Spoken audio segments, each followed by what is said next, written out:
ইরানের বিরুদ্ধে সামরিক হামলার হুমকি অব্যাহত রেখেছে মার্কিন প্রেসিডেন্ট ডোনাল্ড ট্রাম্পের প্রশাসন।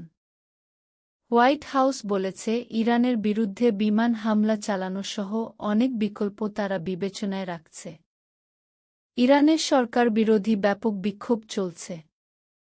এই বিক্ষোভের জেরে দেশটির সরকারের উপর চাপ বাড়ছে। এমন প্রেক্ষাপটে ইরানের বিরুদ্ধে সামরিক হামলার হুমকি দিয়ে চলছে যুক্তরাষ্ট্র। গতকাল সোমবার হোয়াইট হাউসের প্রেস সেক্রেটারি ক্যারোলাইন লেভিট সাংবাদিকদের বলেন, ওয়াশিংটনের কাছে কূটনীতিই সব সময় প্রথম পছন্দ।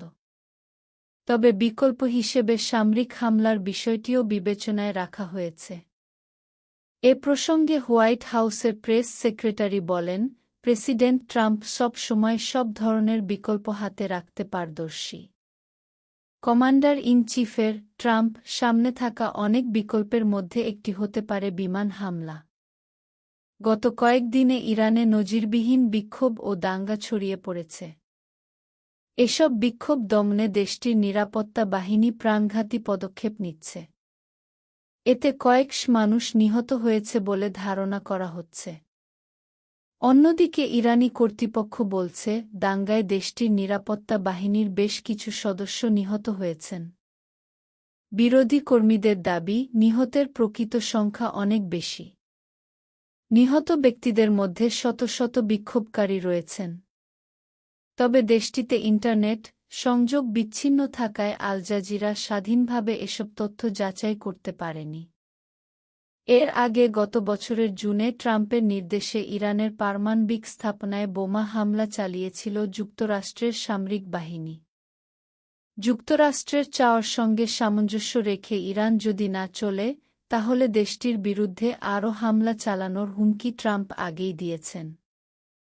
দীর্ঘদিনের এই শত্রু দেশটির বিরুদ্ধে আরও সামরিক হামলা চালানোর অজুহাত হিসেবে ট্রাম্প এখন ইরান সরকারের বিক্ষোভ দমনের বিষয়টিকে ব্যবহার করছেন। ট্রাম্প ইরানের বিরুদ্ধে মার্কিন হামলা আন্তর্জাতিক আইনের লঙ্ঘন হতে পারে বলে আল জাজিরার প্রতিবেদনে উল্লেখ করা হয়। ট্রাম্প প্রায়ই তার নির্দেশ অমান্যকারী দেশগুলোর বিরুদ্ধে সামরিক হামলার হুমকি দিচ্ছেন। মার্কিন সংবাদমাধ্যম দ্য ওয়াল স্ট্রিট জার্নাল গতকাল সোমবার এক প্রতিবেদনে জানিয়েছে, ইরানে হামলা চালানোর বিষয়ে ট্রাম্প প্রশাসনের ভেতরে মতভেদ রয়েছে। বেনামি মার্কিন কর্মকর্তাদের উদ্ধৃতি দিয়ে প্রতিবেদনটিতে বলা হয়, যুক্তরাষ্ট্রের ভাইস প্রেসিডেন্ট জেডি ভ্যান্স সহ ট্রাম্প প্রশাসনের কয়েকজন প্রভাবশালী সদস্য ইরানে হামলার পরিবর্তে নতুন করে কূটনৈতিক প্রচেষ্টা বা তুলনামূলকভাবে কম কঠোর বিকল্প বিবেচনার জন্য প্রেসিডেন্টের প্রতি আহ্বান জানাচ্ছেন। গত রোববার ট্রাম্প দাবি করেন, তার সঙ্গে যোগাযোগ করেছে ইরান। তেহরান আলোচনা, সমঝোতা করতে চেয়েছে। এ বিষয়ে হোয়াইট হাউসের প্রেস সেক্রেটারি ক্যারোলাইন লেভিট বলেন, ইরান সরকার প্রকাশ্যে যা বলছে আর গোপনে ট্রাম্প প্রশাসনকে যে বার্তা দিচ্ছে, তার মধ্যে স্পষ্ট পার্থক্য রয়েছে। হোয়াইট হাউসের প্রেস সেক্রেটারি আরও বলেন, প্রেসিডেন্ট ট্রাম্প দেখিয়েছেন, প্রয়োজন হলে তিনি সামরিক পদক্ষেপ নিতে ভয় পান না। আর বিষয়টি ইরানের চেয়ে ভালো আর কেউ জানে না। গতকাল রাতে সামাজিক যোগাযোগ মাধ্যমে দেওয়া এক পোস্টে ট্রাম্প ইরান ইস্যুতে নতুন একটি ঘোষণা দিয়েছেন।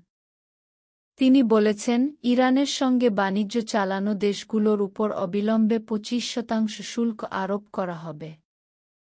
ট্রাম্প তার এই সিদ্ধান্তকে চূড়ান্ত বলে অভিহিত করেন। তবে ঠিক কোন দেশের উপর এই শুল্ক কার্যকর হবে, সে বিষয়ে তিনি বিস্তারিত তথ্য দেননি।